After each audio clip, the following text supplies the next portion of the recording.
नमस्कार, स्वागत है आप सभी का स्वर में टाइम्स में देश प्रदेश की सभी बड़ी खबरों के साथ। अखिल भारतीय छत्री महासभा ने रायपुर में प्रेस वार्ता किया। राष्ट्रीय अध्यक्ष महेंद्र सिंह ने बताया कि यह अखिल भारतीय छत्री महासभा का तीसरी रथ यात्रा 9 अगस्त 2022 को प्रातः 10 बजे राज तिलक भवन, पुरानी मंडी, जम्मू से प्रारंभ होगी, जो पंजाब, हिमाचल, उत्तराखंड, हरियाणा, राजस्थान, मध्य प्रदेश, महाराष्ट्र, छत्तीसगढ़, बंगाल, झारखंड, बिहार, असम, मेघालय, उत्तर प्रदेश से होते हुए 7 अक्टूबर 2022 को राजघाट व जंतर मंतर दिल्ली पर संपन्न होगी। इस क्षत्रिय समागम में देश की अनेक सामाजिक संस्थाओं के नेता व प्रतिनिधि भाग लेंगे। महासभा इस रथ यात्रा के माध्यम से मांग करती है कि संविधान में संशोधन के द्वारा आर्थिक आधार पर आरक्षण दिया जाए व तब तक वर्तमान आर्थिक आधार पर 10% आरक्षण का दायरा बढ़ाया जाए। साथ ही छत्री महापुरुषों के इतिहास में छेड़छाड़ को तुरंत रोका जाए। अखिल भारतीय छत्री महासभा ने आर्थिक स्थिति पर मांग की है और इन्होंने जातिगत जो है आरक्षण को समाप्त करने की बात कही है और इन्होंने रायपुर प्रेस कॉन्फ्रेंस लिया है। क्या कुछ रहा मामला, आइए जानते हैं। महेंद्र सिंह तंवर, राष्ट्रीय अध्यक्ष, अखिल भारतीय क्षत्रिय महासभा। 9 अगस्त के क्रांतिकारी दिवस पर जम्मू से तीसरी राष्ट्रव्यापी रथ यात्रा देश में सभी जातियों को, चाहे वो आरक्षित हों चाहे अनारक्षित हों, उनके गरीब लोगों को आर्थिक आधार पर आरक्षण देने की मांग को राष्ट्रव्यापी रथ यात्रा प्रारंभ की है, जो पूरे देश में जाएगी।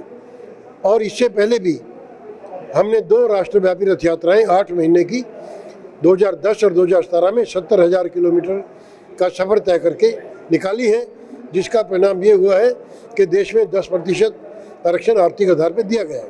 लेकिन हमारी मांग तो ये है कि देश में जातिगत आरक्षण को समाप्त किया जाए और सभी आरक्षित और अनारक्षित जाति के गरीब लोगों को आरक्षण दिया जाए।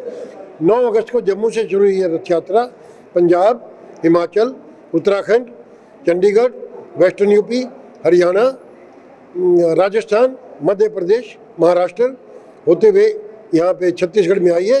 यहाँ से उड़ीसा, बंगाल, झारखंड, बिहार होते पूरे देश में जाएगी और पहले चरण का जो इसका समापन है वो 7 अक्टूबर को दिल्ली में होगा।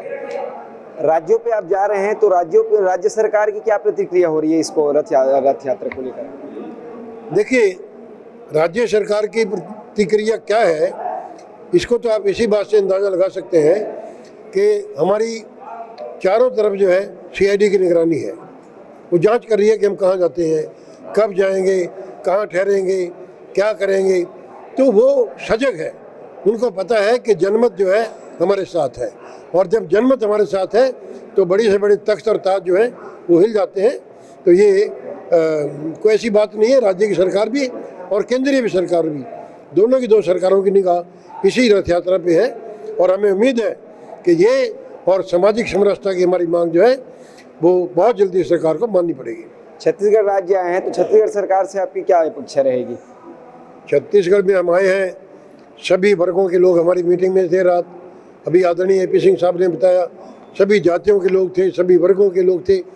तो सरकार की प्रतिक्रिया तो अपने आप ही नेचुरल है। सरकार इसके बारे में विचार करेगी और सरकार को गहन विचार करना पड़ेगा। और ये सरकार स्टेट गवर्नमेंट के बस की बात तो नहीं है। स्टेट गवर्नमेंट जो है, ये तो केंद्रीय सरकार जो है वो संविधान में संशोधन करेगी, कानून पास करेगी, तभी जो है आरक्षण जो है ये जातिगत आरक्षण समाप्त हो सकता है। कानून के हिसाब से ये कहता है, आपने देखा पिछले वर्ष में सुप्रीम कोर्ट पिछले वर्षों में SC/ST एक्ट का बहुत दुरुपयोग हो रहा था, तो ऑनरेबल सुप्रीम कोर्ट ने उस पर आदेश दिया, लेकिन उसके बाद सरकार ने ऑर्डिनेंस लागू किया और उसके बाद फिर स्थिति आई। लेकिन फिर भी इन्वेस्टिगेशन के नाम पर, जांच पर और इन चीज़ों में काफ़ी सुधार किया, बदलाव किया।